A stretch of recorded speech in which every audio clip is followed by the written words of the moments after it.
Dear YouTube family ఎలా ఉన్నారు? బాగున్నారా? నేను చాలా బాగున్నానండి. చూస్తున్నారా హోమ్ గ్రోన్ ఫ్లవర్స్ అండి. ఇవన్నీ టెర్రస్ గార్డెన్‌లో పూచిన ఫ్లవర్స్ అన్నమాట. ఏమేమి ఉన్నాయి ఇక్కడ అంటే కారబంతి ఉంది, కనకాంబరాలు ఉన్నాయి, మందార పూలు ఉన్నాయి డిఫరెంట్ కలర్స్.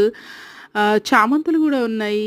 అలాగే ఇక్కడ ఆర్గానిక్ వెజిటబుల్స్ కూడా ఉన్నాయండి. హార్వెస్టెడ్ ఆర్గానిక్ వెజిటబుల్స్, నేతి బీరకాయలు, కాకరకాయలు, చిక్కుడుగాయలు, అలాగే విత్తనాలుగా రెడీ అయిన స్టార్ బెండ, తోటకూర, green colour and red colour తోటకూర, అలాగే passion fruit, purple colour passion fruit, ఇలా చాలా రకాల ఆర్గానిక్ వెజిటబుల్స్, లీఫీ వెజిటబుల్స్, అలాగే బ్యూటిఫుల్ ఫ్లవర్స్ ఉన్నాయండి. ఎంత సాటిస్ఫైడ్‌గా ఉంటది కదా! ఇలాంటివన్నీ మనము మన చేత పండించుకొని ఆర్గానిక్‌గా ఆహ్,